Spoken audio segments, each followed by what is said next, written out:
오늘 본문의 말씀을 통해서 우리 전문인 살리는 전도라는 제목으로 말씀 나누도록 하겠습니다. 오늘 본문이요, 바울이라고 하는 이 전도자가 소위 이제 철학의 도시라고 불렸던 그 아테네로 들어가서 복음을 전한 기록이거든요. 아테네 하면 이제 보통 운동을 좋아하는 사람들은 올림픽이 시작한 도시다 이렇게 이제 생각을 하는데 그 정도 수준이 아닙니다. 이 아테네는 헬라 문화, 고대 사회를 지배했던 그 헬라 로마 문화의 가장 중요한 중심 도시였고, 이 아테네에서 지금 서양의 철학이 시작됐다고 보면 됩니다. 우리 후대들이 학교에서 철학에 관한 공부를 하면 반드시 이 아테네 시작했던 이 철학을 공부를 해야 됩니다. 그 정도로 당대 최고의 사람들이 모였던, 최고의 지성인, 최고의 전문의들이 모였던 그런 도시가 바로 이 아테네인데, 그 중에서 이제 그 아레오바고라고 하는 지역이 있습니다. 그 아테네 도시 안에 이제 북편으로 가면 언덕이 하나 있는데, 거기는 그 시대에 정말 네노라고 하는 철학자들이 모여서 강론을 하는 그런 자리였습니다. 그런데 하나님이 바울에게 그곳에서 복음을 전할 수 있는 기회를 주신 거예요. 그래서 거기서 복음을 선포하고 그 34절에 가보면 마지막, 오늘 좀 길게 읽었죠, 말씀을요. 마지막에 보면 거기서 그 아레오바구의 관원이 예수를 믿게 되고 몇 사람들이 구원받는 역사가 일어납니다.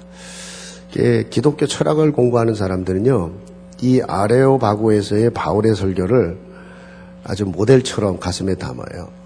정말 아레오바고에서 당대 최고의 지성인들에게 선포했던 그 복음, 가슴에 품는 이 젊은 철학자들이 참 많죠. 우리가 이제 철학이라고 하면 보통 그러잖아요. 필라소피라는 영어가 필리오라는 사랑이라는 단어하고 소피아라고 하는 지혜라는 단어가 합쳐서 만들어진 건데, 지혜를 사랑한다, 그런 말이죠. 근데 이 철학의 핵심이 뭐냐면 인생의 지혜의 가장 근본이 어디서 오느냐, 또 실제로 모든 것의 근본을 찾는 것을 지혜라고 보는 거예요. 우리 성경에 하나님 말씀을 로고스라고 그러죠. 근데 원래 이 로고스라는 단어가 헬라 철학에서 온 단어 중에 하나입니다. 인간의 근본이 뭐며 인생의 근본이 뭐냐를 물을 때 로고스라는 단어를 썼어요. 결국은 세상의 최고의 지혜를 갖고 있으면서도 그 근본에 대한 답을 못 찾고 인생 전부를 걸고 살았는데 어느 날 그게 아닌 거예요. 너무 허무하죠. 어느 날 인생이 전부 엉망이 돼버리는 거죠. 저와 여러분은 아주 단순한 답을, 그 분명한 답을 갖고 있어요. 우리 인생의 근본이 뭐예요? 우리 인생의 근본이 누굽니까? 하나님이거든요. 그 하나님이 그리스도로 우리 가운데 오신 거예요. 그래서 요한복음 1장에 태초에 말씀이 계셨다. 그 말씀이 태초에 로고스가 있었다. 근본이 있었다. 근데 그 근본 대신 그분이 육신을 입고 이 땅에 오신 것이다. 그분이 빛으로 오신 것이다.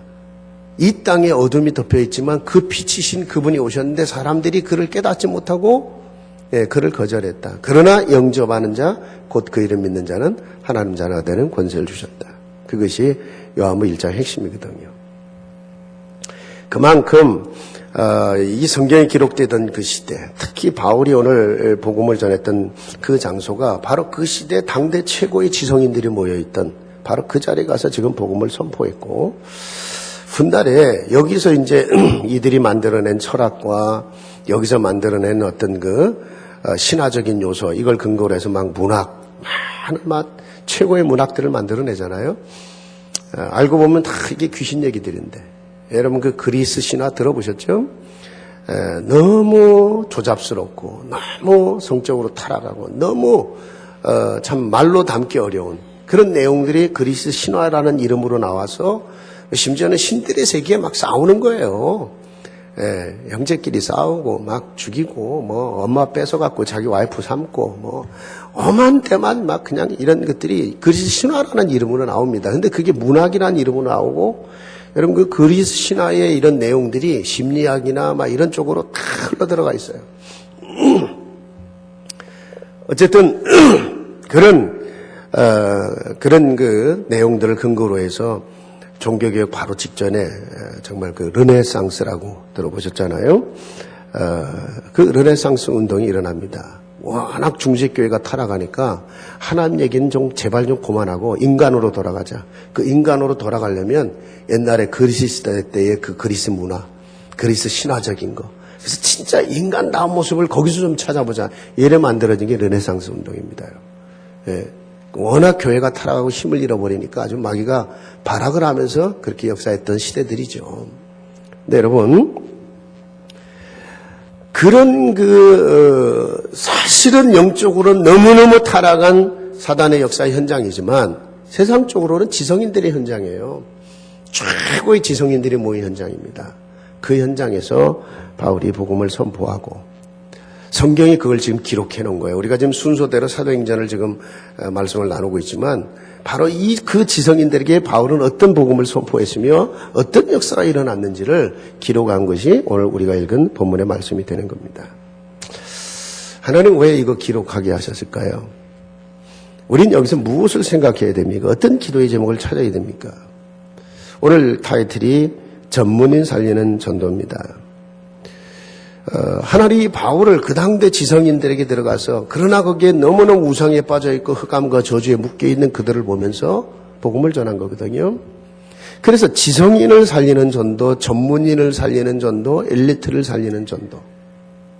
그 말이 무슨 말인지를 성경을 통해 오늘 이해를 좀 하셔야 됩니다. 그리고 교회 안에 그런 시스템들이 세워져야 돼요. 예. 우리 랩런트들은 바로 그 지성인을 살리는 지성인, 그 엘리트를 살리는 엘리트, 이게 무슨 의미인지에 대한 답을 찾아내야 돼요. 그래야 내가 오늘 왜 공부를 해야 되며 내가 작은 일을 해도 왜 거기서 도전을 해야 되며 그게 단순한 전문성 이상의 유일성의 축복이 된다는 의미가 무엇인지를 거기서 찾아내야 되거든요. 왜 그게 중요하냐? 적어도 세 가지 이유가 있어요. 첫째는요, 결국은요, 각 분야의 전문인, 지성인, 엘리트들을 통해서, 이 시대도 마찬가지잖아요. 그게 소수거든요. 1%거든요. 세계를 지배하는 1%. 소수. 근데 그들을 통해서 시대의 모든 게 좌우되기 때문에 그래요. 시대의 정치, 경제, 사회, 문화의 모든 정책, 흐름, 다 그들이 결정해요. 그들이 올바른 생각을 가지고 있다. 이들이 진짜 하나님 만났다. 정말 세상을 향해 헌신하는 자세를 가지고 살아간다. 세상이 행복해지죠. 세상이 밝아지겠죠. 세상을 치유하기도 하고 세상을 살리기도 할 겁니다. 그런데 만일에 이들에게 흑암이 역사했다. 흑암에 잡혔다. 이들이 엘리트다. 이들이 전문인이다. 온 땅이 고통을 당하는 겁니다. 여러분.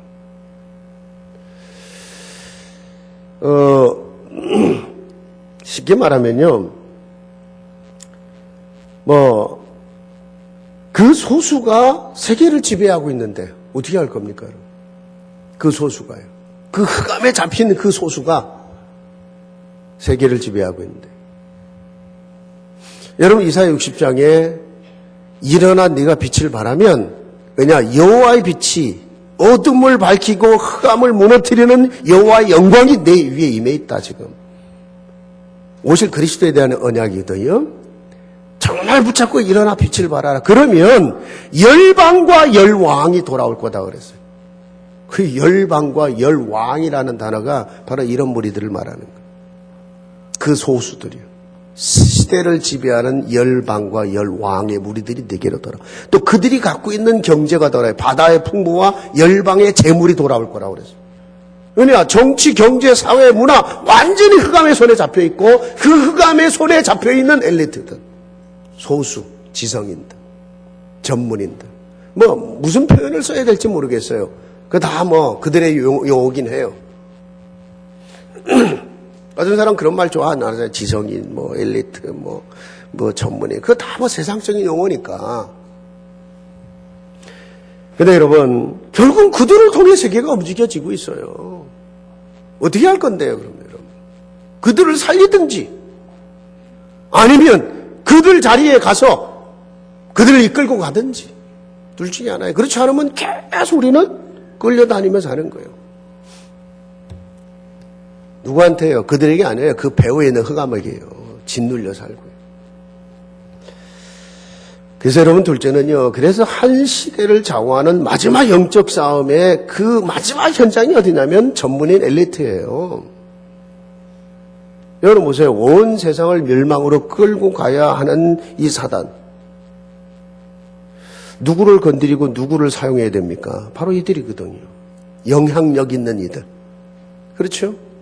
그럼 하나님 편에서도 그들을 살려낼 만한, 아니 그들을 능가하고 그들을 살려낼 만한 그들을 찾아내고 세워야 돼요.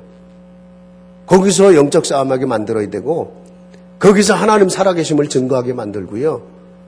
그들에게 뺏겼던 모든 것을 회복해서, 그죠? 세상을 살려야 되거든.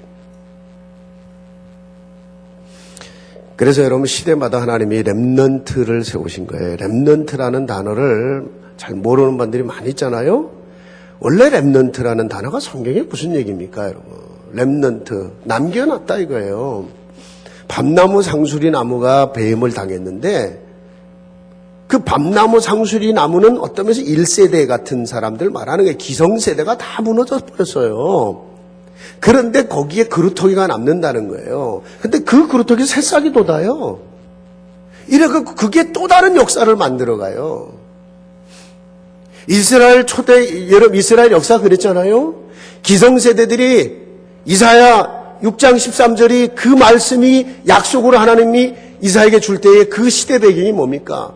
1세대가 다 무너져 버린 거예요.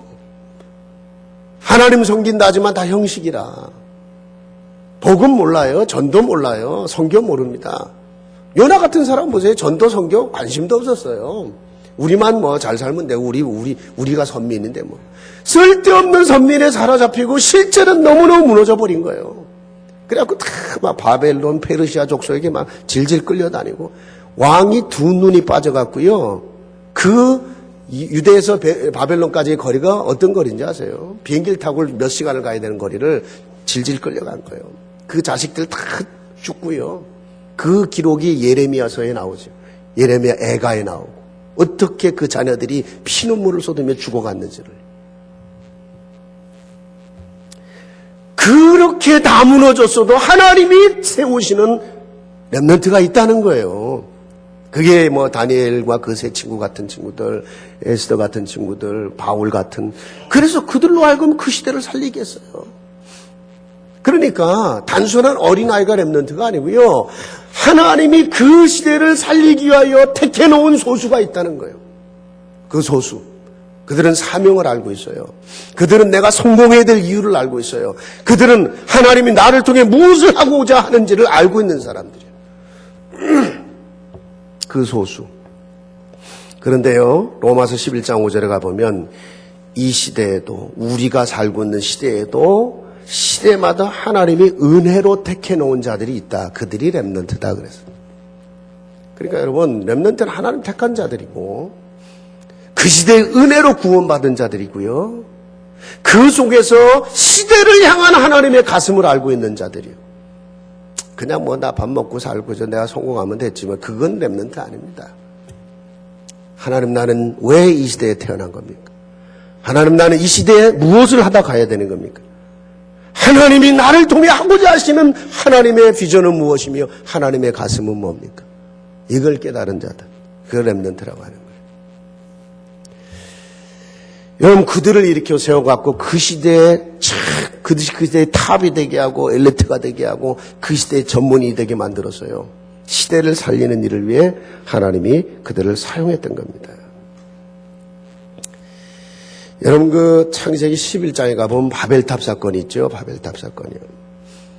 근데 그 바벨탑 사건을 여러분은 어떻게 보십니까? 눈에 안 보이는 어둠의 영 흑암셀이 역사한 그 현장인데요. 실제로 내다보면요. 그 시대 최고의 엘리트 그룹이 만들어낸 타락의 현장이에요. 그게 바벨탑이에요. 하늘 꼭대기에 닿는 탑을 만들었어요. 하늘 꼭대기에 닿는 탑. 그리고 거기서 하나님의 이름을 버리고 자기들의 이름을 내겠다는 거예요. 그럼 두 가지죠. 하늘 꼭대기에 탑을 쌓는다. 이거 보통 사람이 할 수 있는 일이에요. 지금도 여러분 전 세계에 건축하는 사람들, 전 세계에 여러분 돈 있는 사람은 세계 최고의 빌딩을 만들려고 몸부림을 치고 있어요. 근데 그 최고의 빌딩이 그냥 만들어집니까, 여러분? 뭐 기하학, 무슨 건축, 수학, 뭐 물리학, 모든 것을 통달한 사람들이 모여야 돼요, 거기요. 그리고 세계 최고의 돈들이 거기 다 모여야 돼요. 아시잖아요. 그러니까 그냥 만들어지는 게 아닙니다. 그리고 그렇게 해갖고 그 엘리트 그룹이 모여져 갖고요. 그런 일을 만들어내고 거기에 하나님 이름 빼고 우리의 이름을 내겠다는 거예요. 여러분 계시록 18장 1절 8절에 3절에 가보면요. 이 바벨탑이 주님 오실 때까지 계속될 거라고 그랬어요. 그러니까 시대마다 바벨탑을 쌓는 자들이 생긴다는 거예요. 시대마다. 근데 그들은 엘리트 그룹이에요.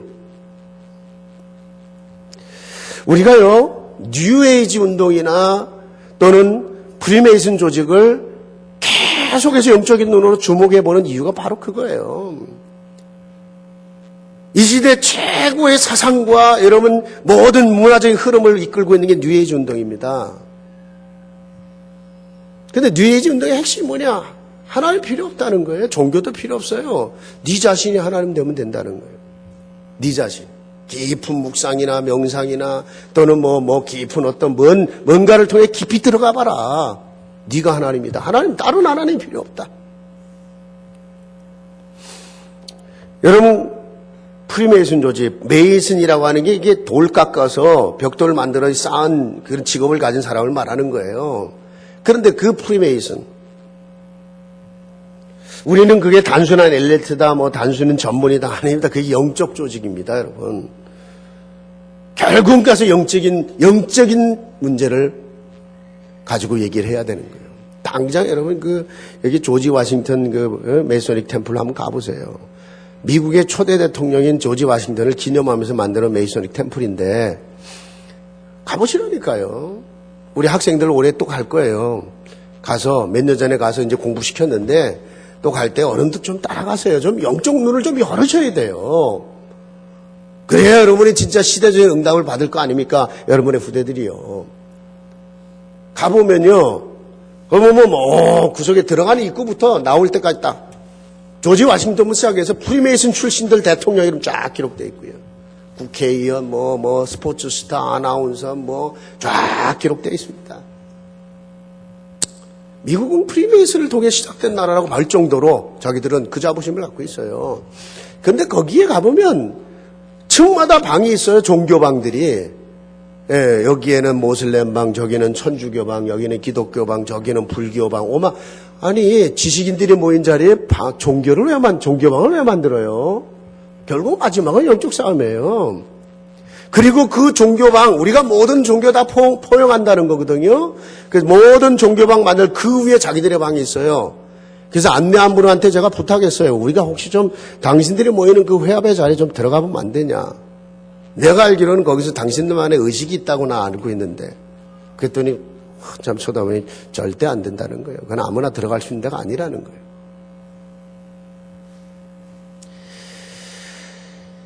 여러분, 그들이 온 세상을 장악하고 지배가고 있는데 하나님 사람은 아무 힘이 없어. 예, 맨날 그냥 먹고 사는데 그냥 맨날 시달려야 되고 뭐 좀 되면 또 그냥 그 별것 아닌 이익을 위해서 맨날 싸워야 되고 교회 또 맨날 싸우잖아요. 예. 진짜 복음 있는 교회, 우리 교회처럼 이런 복음 있는 교회 빼놓고요 맨날 싸워요. 예, 맨날 땡기고 밀고 그러니까 불신자들 외에는 우스운 거예요. 교회가 뭔 힘이 있냐.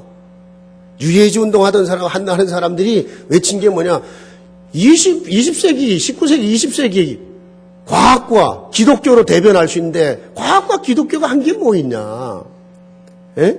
과학은 핵폭탄이나 만들어서 전 세계 전쟁으로 끌고 갔고 기독교 한 게 있냐. 맨날 싸운 거밖에 더 있냐. 인생에 답 줬냐. 이 얘기예요. 그러면서 모든 종교 필요 없다. 네가 하나님 되면 된다. 이렇게 몰고 간 거예요. 우리 젊은 아이들이 지금 여러분 대학 가면 뉴에이지에 빠져갖고 있던 신앙도 잃어버린 아이들이 얼마나 많은지 아세요? 있던 신앙도 잃어버려고 복음이 희미하니까. 자, 셋째로는요. 정말 진짜 중요한 이유가 있어요. 이 지성인, 전문인, 엘리트 그룹에 있는 자들이 실제로 고통을 당하고 있다는 거예요. 그래서 도와줘야 돼요. 실제로. 겉으로는 화려합니다. 겉으로는 세상을 나름대로 정복하고 가고 있어요. 그런데 내면은 너무너무 고통당하고 있다는 거예요. 이거 보는 영적 눈이 열려야 되는 거예요. 그거 아니면요. 되게 대단해 보이고 부러운데 뭐. 쟤는 공부 잘해갖고요. 쟤는 뭐 해갖고요. 뭐 어쩌고 저쩌고. 쟤는 뭐 출세해갖고요. 그러고 있다니까요. 그걸 무시하라는 게 아닙니다. 그들을 살리는 성공이라니까요. 일단 전문인 엘리트로 가는 과정이 너무 힘들잖아요. 뭐 보통 공부해서 될 문제가 아니고요. 보통 연구해서 되는 문제가 아니에요. 보통 도전해서 되는 문제가 아니거든요. 그러니까 거기서 치열한 경쟁 속에 살아남으려다 보니까 여러분 보세요. 이제 사는 게 스트레스라. 너무너무 막 스트레스 속에 사는 거예요. 뭐 조금 좀 성공한 집안이다. 얘는 특별히 엘리트 집안이다. 뭐 부모는 또 요구하잖아요. 그러다 보니까 막 살아가는 게 스트레스라. 근데 거기서 살아남아야 돼요. 여러분 아시죠? 스트레스 계속 받으면 그게 뭐 육신적인 문제, 막 정서적인 문제, 심지어는 후대까지 문제 와요. 뭐 그래갖고 막 이게 좀 이렇게 스트레스 많으면 심지어 임신도 안 돼요, 여러분. 그래갖고 이게 엘리트 집안의 아이들 중에 그게 유전적인지 아니면 영적인지 여러 가지 이유가 있을 겁니다만은 보통 이렇게 엘리트 집안의 아이들 중에는 이렇게 우울증, 자폐증, 어티즘 막 이런 것들 또는 막 이런 많아요 보면은요. 왜 그럴까? 그 전문가들 중에는 그 본인들이 벌써 성장 과정에서도 오랜 스트레스 속에 살아왔기 때문에 그것이 여러 가지 유전자적인 변형도 일으켰고 그것이 그런 결과를 만들어낼 수 있을 것이다라는 학설이 또 있어요. 저는 뭐 무시 못하리라고 생각해요. 여러 가지 이유가 있어요. 그리고 일단 그들은 힘들어요. 평안이 없어요. 뭔가 몸부림쳐야 돼. 예수님이 평안할 길 친원이 곧 나의 평안을 주노라. 수고하고 무거운 짐진 자들아 다 내게로 와라. 내가 너희를 쉬게 하리라. 많은 대상에게 하는 말씀이지만 이들에게 정말 맞는 말씀이에요. 그리고 여러분 결국 그렇게 되면 그게 말이죠. 막 정신문제 이런 것만 아니에요. 막 타락을 시켜요. 타락을 시켜요. 이 스트레스를 풀려다 보니까. 실리콘밸리를 요즘에는 성적 타락의 어떤 대명사로 그냥 불릴 정도로. 왜냐? 계속 그런 일이 벌어져. 막 CEO들이 오만때만들이 나는 좀 심하게 신문에서 표현한다고는 봅니다만은, 그만큼 스트레스가 그런 쪽으로 풀려가는 거예요. 여러분, 결국은요, 그게 다가 아니죠. 성공한 뒤에도 문제 오는 거 아시죠? 성공한 뒤에도 허무해요. 성공하면 거기 가면 그게 행복인 줄 알고 그게 다인 줄 아는데 가보니까 아무것도 없어. 창세기 1장 2절에 흑암, 혼돈, 공허. 내 인생이 캄캄한 거예요. 뭔가 모르게 인생이 엉망이 돼버렸어요. 너무너무 허무해요. 아니 미국을 최고로 대표하는 세계적인 문학가 해밍웨이가 그런 어마어마한 책들을 써놓고 마지막 자기 업총으로 자살해 죽잖아요. 기분 좋을 때 자살합니까? 나는 성공했다. 할렐루야. 나는 행복하다. 이래하고 자살합니까? 아니거든요. 허무한 거예요. 19세기, 20세기 여러분 엘비스 프레슬리 같은 사람 미국이 나온 세계 최고의 가수 아닙니까? 마이클 잭슨 같은 사람 전부 약물 중독에 빠져서 젊은 나이에 그냥 인생 끝내잖아요. 한국에도요. 한국을 대표하는 지성인 아시죠? 이어령. 한국의 문화부 장관까지 하신 분이에요. 미국 사람들은 모르지만 한국을 대표하는 지성입니다. 지성인의 대표예요. 그 사람은 막 극단적으로 하나님 싫어하는 분이에요. 이성, 인간은 자기 이성을 갖고 살아야지 뭔 신적인 얘기를 자꾸 하냐. 인간 근본이 이성인데 지성과 이성을 강조함. 그게 대학가의 최고의 교수였습니다. 얼마나 많은 젊은이들이 영향을 받은지 몰라요. 그분이 쓴 책들이 얼마나 많은 감동을 또 주고요. 근데 그 딸 역시 지성인답게 성장을 해서요. 대학 조기 졸업해갖고 미국에 와서 공부해갖고 최고의 법대 나와갖고 미국에서 변호사, 검사 다 거쳐갔죠. 그러면서 뭔가 모르는 도피하듯이 미국에 갔던 거. 그러면서 결혼하고 두 번의 결혼을 실패하고 자식을 낳는데 큰아들은 저 캘리포니아의 최고의 대학을 다니는데 거기서 그냥 죽고 대학 다니다 죽고 둘째는 자폐증이 와갖고 거기에 시달리고 본인 자신은 여러 가지 암에 걸려서 고통을 당하다가 하나님을 만나요. 그리고 자기가 그 하나님 만난 체험을 가지고 그 아버지 한국을 대표하는 지성인이었던 그분이 하나님을 만나서 또 책을 쓰죠. 그래갖고 요즘 그 지성과 이성으로 그냥 하나님 떠나있던 그 사람 영향받아 이들이 지금 막 비난하고 그런다잖아요. 이건 이성과 지성에 대한 배신이다. 우린 그렇게 가르쳐놓고 당신이 지금 하나님 얘기하면 되냐 막 이시거든요.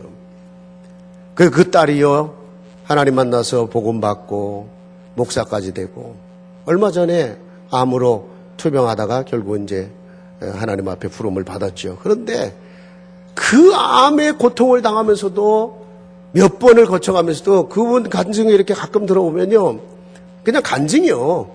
간증인데 참 밝은 모습으로 그렇게 하나님 앞에 가는구나. 여러분 실제로 고통당하고 실제로 성공한 뒤에 아무 답이 없는 거예요. 하나님은 이들을 살려야 된다는 거예요. 시대를 움직이는 자들이요. 그런데 실제로는 자기들은 고통을 당하고 있어요. 하나님은 이들 살려야 돼요. 그렇죠. 누구를 통해서요? 오늘 본문에서 중요한 답을 좀 얻으셔야 돼요. 그 첫 번째가 세상을 보는 저와 여러분의 영적인 눈과 마음입니다. 여러분 16절에 가보면 바울이 아덴에서 온 성에 들어가 그 온 성에 우상이 가득한 것을 보고 마음에 분노가 가득 찼다고 그랬어요. 지성인 살리는 사람 무조건 지성인이면 될 것 같으세요? 뭐 전문인을 살리는 사람 무조건 전문이면 될 것 같으세요? 전혀 그렇지 않아요. 가장 중요한 근본적인 게 뭐냐면 이거예요. 바울이요 그 당대 지성인입니다. 그 당대 최고의 학문을 공부한 사람이에요. 로마 시민권을 가진 사람입니다. 가마리엘이라고 하는 유대인 최고의 학자 밑에서 사사 개인 공부를 했고요. 지성인입니다. 그 당시에 최고의 자리에서 여러분 벌써 젊은 시절에 정치 권력을 맛봤던 사람이에요.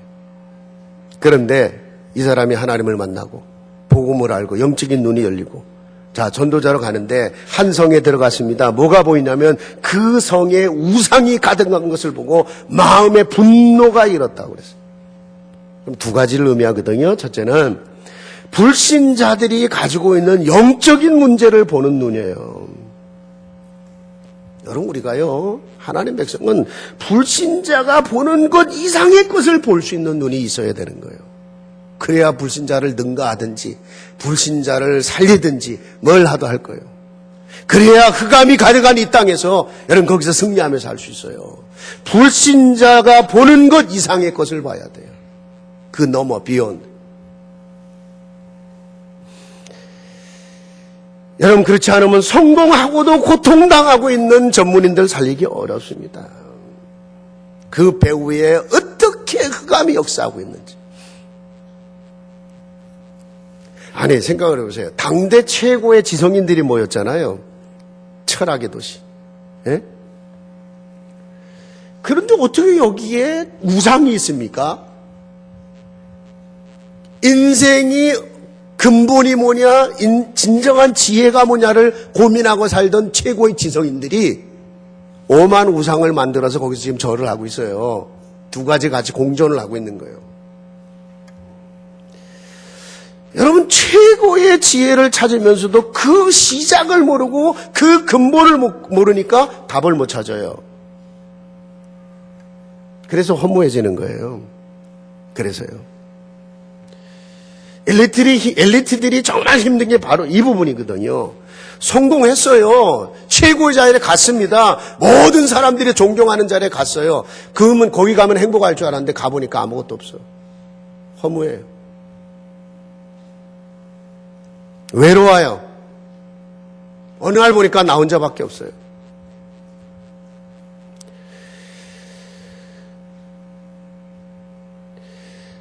그래 여러분, 그래서 이 사람들이 그러면 인간을 넘어서 뭔가 있지 않냐 이래 갖고 찾아가는 게 종교고 우상이거든요. 그래 만들어진 게.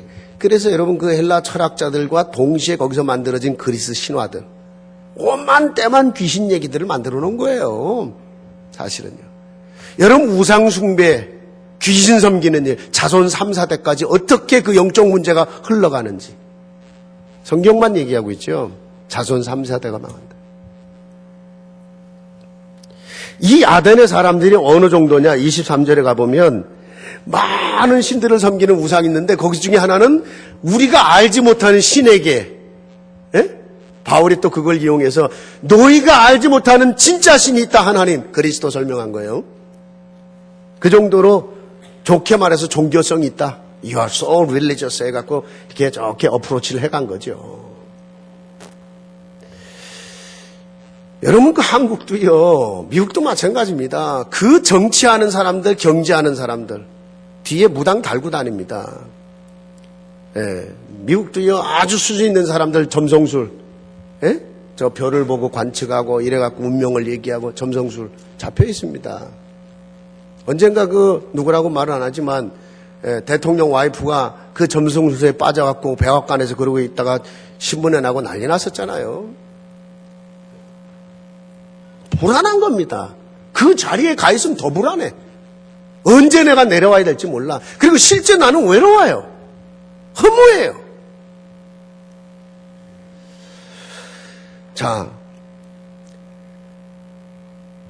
그 우상 흑암 세력들에 빠져있는 그들을 보면서 바울이요, 봉건 정도가 아닙니다. 마음의 분노를 했다고 그랬어요. 이게 무슨 분노입니까, 여러분?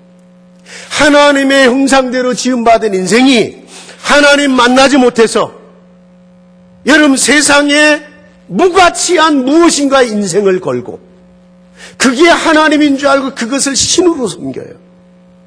로마서 1장에 그랬죠. 인생이 지혜롭다 하나 세상에 가장 스투피한 풀리시한 어리석은 자가 돼갖고 돌멩이에 신의 이름을 적고 절을 하고 짐승을 신으로 섬기고, 그렇죠. 그게 인간의 모습이 그렇게 됐다는 거예요. 그러면 하나님 편에서는 하나님 형상대로 지음받은 인생이 그렇게 무너질 때는 창조하신 그분의 분노가 되는 거예요. 여러분 같으면 여러분이 낳은 자식이 참 축복받고 잘 살아야 되는데 얘가요 이상한 사상에 빠져갖고 이게 완전히 뉴에이지 빠지고 막 이래갖고 막 사단 숭배하고 이러고 돌아다니면 아이고 쟤 저러면 안 되는데 아이고 뭐 어떻게 되겠지 이럽니까? 그래요? 미치는 거죠. 내가 지금 뭔가 해야 되는데 이 자식을 저기서 살려내야 되는데 그걸 영적인 분노라고 하는 거거든요. 영적인 분노. 뭐 조금 잘못해서 정도가 아니고요. 영적인 분노예요. 하나님의 눈과 하나님의 가슴으로 보는 분노를 말하는 거예요. 이 분노. 여러분이 정말 하나님의 사람이다. 이 분노 생길 건데. 여러분이 조금만 영적인 눈을 열고 정말 하나님의 가슴으로 이 땅에 살길 원하며 기도한다면 성령이 그 마음을 줄 건데요. 여러분 그 마음 없다. 목사에게 그 마음이 없다. 그건 목사 아니죠.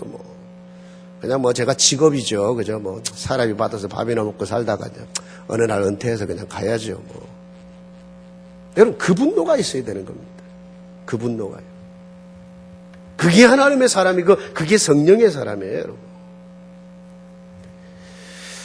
여러분이 가정 현장에서 여러분의 직장에 갔는데 야 마귀가 진짜 엄한 짓 다 하고 있구나. 무너지는 사람 무너지는 대로 잘난 사람은 잘난 사람 잘났는데 최고로 살고 있는데 이 사람은 지금 답이 없어. 완전히 지금 무너지고 있어. 아 저게 흑암이구나. 저게 사단이구나. 이게 딱 보이면요. 아 진짜 내가 기도해야 되겠구나. 진짜 영적 싸움이 됐구나. 하나님, 내가 일하는 내 현장에만큼은, 내가 일하는 내 직장에만큼은 모든 흑암 저주 세력이 무너지게 하옵소서. 그 기도 당연히 나오게 되어 있습니다, 여러분. 만일에요, 그게 하나님 주시는 은혜여야 돼요. 성령이 주시는 마음이거든요, 그게요. 예. 그러니까 여러분이 계속 정말 기도하면서 하나님 은혜를 받으면요, 그거 나오게 되어 있습니다. 우리가 조금만 은혜를 받아도 내가 하나님의 은혜를 이렇게 받았구나. 이 은혜를 어떻게 좀 나누며 살 수 있을까? 그 마음 오는 것 같아요. 예. 만일에요, 여러분의 개인과 가정과 가문 속에 어려움이 있었다. 참 말로 표현할 수 없는 아픔이 있었다. 근데 어느 날 내가 보니까 이게 사단이었구나. 이게 내 가문 속에 흘러가는 영적 문제였구나. 깨달아지죠? 영적 분노가 생길 건데요. 그게 안 깨달아지면요, 그냥 뭐 교회 그냥 다니는 거예요. 그냥 뭐 안 가자니 그러고 가자니 그러고 그냥 교회 가는 겁니다. 교회 나가서 뭐 하나님 좀 도와주신다는데 뭐 나쁠 거 why not? 다니는 거예요. 예. 이게 안 깨달아진다? 자기도 모르게 내 가정과 가문 속에 흘러왔던 영적 문제가 나와 내 자식들에 가서 또 가요. 눈에 안 보이는. 그건 진짜 영적인 것에 이가 갈리듯이 이 흑암이 무너질 수밖에 없는 그 마음이 영적 분노가 생깁니다. 오늘 성경에 너무 정확히 표현했잖아요. 바울이 그 모습을 보고 분노했다는 거예요. 사실 바울 자신도 그랬잖아요. 바울이 당대 최고의 지성인이었거든요. 젊은 나이에 여러분 사내들인 공의원, 그러니까 이스라엘은 국회의원 같은 위치예요. 예? 이런 정치 권력을 맞받치어 최고의 지성인이지. 근데 그거 가지고 하나님 핍박했어요. 하나님 교회를 핍박, 그리스도를 핍박하고 교회를 뒤집어 엎고. 알고 보니까 자기가 너무너무 쏟고 사는 거예요. 내가 지성인으로 살고 내가 신앙인으로 산다고 하면서 어느 날 나를 보니까 내가 너무너무 사단 짓을 하고 살았던 거예요. 이게 깨달아진다. 이가 갈리죠. 나도 모르게 내가 마귀짓하고 인생 살았구나. 이가 갈립니다, 여러분. 그러면요, 자기 같은 사람 보입니다. 만일에 지성인이 이걸 깨달았다. 아까 말한 그런 이어령 씨나 이런 그 딸, 이민아 목사 같은 분들이 깨닫고 나니까 그 영적 분노를 가지고 온 세상에 가서 복음 전할 수밖에 없어요. 그 딸. 그리고 하나님 앞에 부름받죠. 우리가 뭐 오래 산다고 다가 아니잖아요. 짧은 한 생일 살아도 내가 하나님 앞에 살다 가는 건데. 옛날에는요, 제가 여러분 하나님이 오늘 부르실 수 있다. 하나님의 시간표는 오늘과 그날, today and that day, 그것만 있다. 예? 하나님은 오늘 부르시지 않냐. 30대, 40대 그 설교할 때는 그 말은 설교하면서 나하고는 좀 거리가 먼 것처럼 느껴졌어요. 근데 지금은 그 얘기하면 나도 좀 이렇게 뭔가, 예. 뭐 저보다 나이가 많은 분들이 많이 있지만 그래도 50대 이제 중반에서니까요. 그래. 얼마 안 남았지. 그래 말이야. 기분이 묘해요. 글쎄, 저는 그래요. 기분이 묘해요. 그래. 얼마 안 남았다. 내 남은 한 생일을 하나님 앞에, 정말 하나님 앞에 살다 가야 되는데. 사람 저 뭐 하면 되는 겁니까? 자, 이 전문인 살리는 걸 위해서 우리가 정말 해야 될 세 가지만 좀 정리를 해봤어요. 첫째입니다. 여러분 전문인 지성인들이 가지고 있는 정서 있어요. 정서. 이들 나름대로의 흐름이 있고요. 분위기가 있어요. 정서가 있습니다. 문화가 있어요. 이거를 좀 이해해야 됩니다. 예를 들어 우리 교회에 아주 굉장히 중요한 정치인들이 왔다. 뭐 교수가 왔다. 뭐 등등 전문인들이 왔다. 이해해야 됩니다. 이 사람들은 그래도 나름대로는 세상에선 자부심을 갖고 사는 거거든요. 그래서 좀 이해해주고 인정해줘야 돼요. 근데 우리가 예를 들어 전도를 하는데도 너무 무대뽀로 해버리면 참 그래요.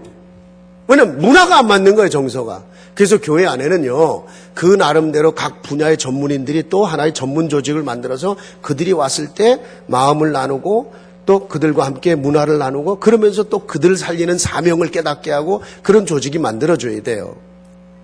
예. 뭐 우리 교회 이제 계속 그런 조직이 만들어져야 됩니다. 직업별로, 전문인별로 등등. 의료 조직 만들어갖고 선교 시작하니까 지금 의대 다니는 아이들 처음 선교에 가슴 품고 이번에 멕시코에 가서 여러분 이제 곧 책자 나옵니다. 비디오 오늘 이미 나왔어요. 한 30분에 걸쳐 만드는 거 꼭 보십시오. 뭐 3불씩 판다는데 그거는 이제 재료비 아마 받는 것 같은데 전 그거 아니면 유튜브에 들어가도 올려 있습니다. 이 전도로 사용되길 원해서 올려놨어요. 그게 젊은 아이들의 가슴 속에 이런 조직이 있으니까 거기서 다시 기도하고 또 그런 현장에 가서 다시 사명을 깨닫고 오고 그러고 자라가는 거예요. 그게 다양하게 직업별로 전문별로 모든 분야에 계속 일어나야 돼. 우리 예를 들어서 지금 군 조직도 만들어졌고 지금 많은 군인들이 들어와서 군인 세계에 관한 대화를 해요. 우리가 어떻게 군보고 말을 할 거냐 이런 가슴. 다 귀합니다. 조용히 기도해 주는 겁니다. 그러다가 어느 날 나름대로 전문이라고 생각하는 사람들이 어느 날 그들의 마음의 문이 열리는 시간이 와요. 그때 복음 제대로 전하는 거예요. 그때는 두 번째입니다. 진짜 원색적 그리스도 전하는 거예요. 그때는 딴 말이 필요 없어요. 이미 하나님 다 준비해놨기 때문에 모든 저주를 해결하신 제사장, 사단의 권세를 꺾은 왕, 인생 근본 대신 하나님 만나는 길 대신 선지자 그리스도. 그분이 당신 인생 모든 문제 해답이다. 정확히 말해줘야 되는 겁니다. 그러니까 정서를 이해해 주면서 기다렸다가 어떤 사람은 와갖고 말이죠. 누가 좀 오면 뭘 좀 가졌다고 되게 잘난 체하네. 이런 식으로 사람을 보면 곤란하거든요. 그리고 어떤 사람은 그래요. 아니 성경에 모든 게 다 배설물이라고 하지 않았냐. 공부도 배설물. 공부도 못하는 게 공부도 배설물. 밑바닥에서 키우는 게 성공 배설물.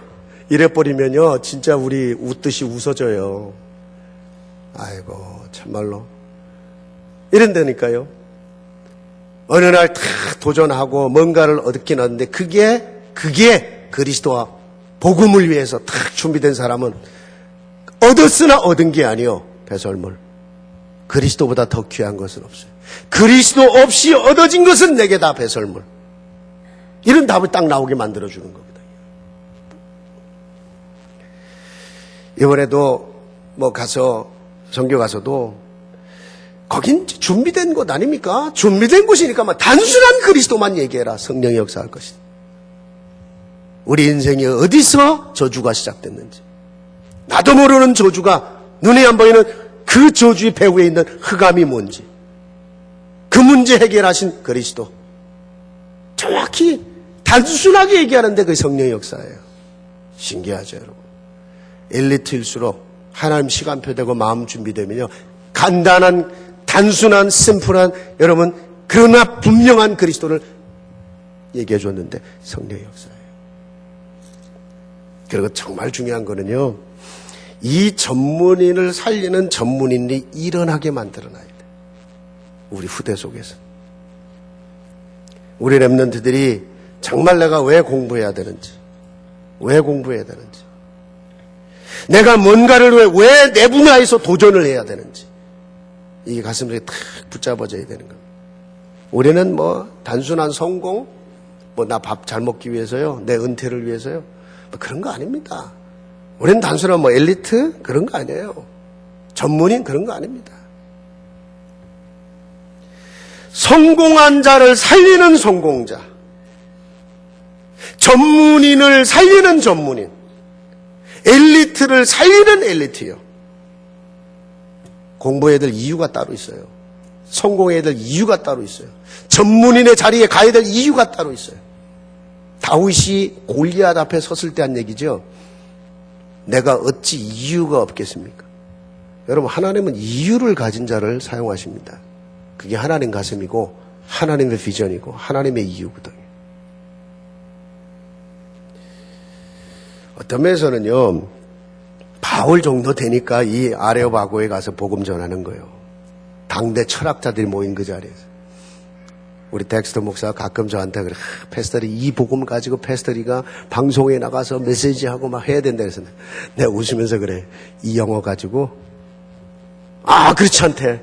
응? 막 이 성령 역사할 거래. 그래서 내가 덱스터 당신이 갈 때 당신같이 일단 허구대가 좋잖아요. 멋있잖아요. 탁 쓰면요. 방송 딱 썼다. 멋있습니다. 그러지 영어 분명하지. 예. 내가 보면 대통령하고 나이가 같아. 탁 대통령 까매요. 완전히. 거기다 복음 있지. 뭐. 덱스터 당신 같은 사람이 써야 돼. 내가 기도하고 있다. 언젠가 하나님 앞에. 언젠가는 써야 된다. 렘넌트들이 예를 들어서 그 딸이 지금 백악관에서 일하고 있거든요. 그런데 예를 들어 렘넌트들이 백악관에서 제발 좀 백악관에 들어가서 일하다 거기서 좀 다락방 좀 만들어. 내가 가서 좀 메시지 좀 하게. 그거 아니면 내가 어떻게 백악관 가서 메시지 하겠냐고. 딴 건 못하지만 내 그리스도는 분명히 전할 수 있다. 성령의 역사 일어날 것이다. 전문인 살리는 전문인. 여러분 우리 어른들은요.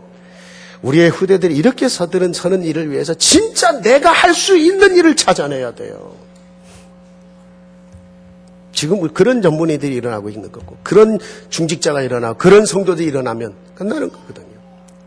여러분이 정말 기도를 해도 후대를 보면서 가슴에 담은 기도를 하고 작은 것을 도와도 가슴에 담은 도움을 준다면 그게 어떤 열매로 일어나겠습니까? 이번에도 그 성교회 가서요, 그 왔던 어른들, 그 의사들, 이 사람들이 와서 가슴에 담은 간증들을 하더라고. 자기 실패했던 거 막. 이러니까 아이들이 은혜 받을 수밖에 없죠. 말씀 마무리하겠습니다. 여러분, 나는 안 된다는 핑계를 버리세요. 나는 머리도 나쁘고, 나는 배운 것도 없고, 아이고, 이제 난 나이 들어서 다 늙어버렸는데, 저런 설교는 랩런트들, 우리 학생들, 대학생들이나 하는 소리죠. 아이고, 나하고는 관계없는 소리를 지금 한참 하고 계시는데, 이게 속는 겁니다. 하나님은 늙은 모세를 통해서 이스라엘을 살렸어요. 팔팔 뛰던 젊은 모세, 왕자, 최고의 지성인, 권력자, 하나님 안 썼어요, 그때는요. 아무것도 할 수 없는 모세를 들어갔고. 그렇죠? 그를 통해 여호수아 칼렙 같은 제자 일어나고. 그 무지했던 베드로, 그때 그 베드로를 통해서 로마의 장군 고넬리우스, 그가 복음을 깨닫게 돼요. 핑계대면 안 되겠죠? 우리가 정말 하나님의 마음을 가지고 정말 그리스도의 언약을 붙잡고 여러분의 기도 속에 들어간다, 성령의 능력이 역사한다, 다 할 수 있어요. 여러분이 언약을 잡았다, 가슴속에 담았다, 기도한다, 여러분의 후대 속에서 그 일이 벌어져요. 우리 교회 안에 그런 렘넌트들 가운데 그 일이 벌어져요. 아이고 목사님 내 자식은 다 컸는데 이제 끝난 거 아닙니까? 그래요. 그 믿음대로 돼요. 잘못하면. 아닙니다. 이 아이가 가야 될 길이 뭡니다. 하나님 내가 이 아이의 정말 영적 바탕이 되고 복음의 바탕이 되게 하옵소서. 해보세요. 하나님은 정말 전문인 살리는 전도자의 축복 속에 우리 한마음교회 세우시고 우리 렘넌트들 세우시고 우리 모든 성도들 중직자들을 세우시기를 주의 이름으로 축복합니다. 하나님 감사합니다. 오늘도 주신 말씀을 우리 가슴 속에 담고 영혼 속에 담고 이 시대에 사실은 고통당하고 있는 전문인 살리는 이 영적 비밀, 이 해답되신 오직 그리스도의 비밀, 하나님 정말 기도하다가 이들 살리고 또 이들을 살릴 우리 복음 엘리트들, 그런 전문인들 세우는 일에 쓰임받는 우리 가족들이 되기를 원합니다. 온 성도들에게 성령으로 역사하시고 정말 우리의 남은 생에 어떻게 하나님 앞에 내가 서야 되는지 또 생각하고 기도할 수 있는 우리 모두가 되게 하여 주옵소서. 마음에 눌린 거 다 버리게 하시고 오늘 주의 피 묻은 손으로 안수하시고 성령으로 역사하시고 그리스도의 그 비밀 붙잡고 승리하는 우리 모든 성도들이 되게 하여 주옵소서. 예수 그리스도의 이름으로 기도합니다. 아멘.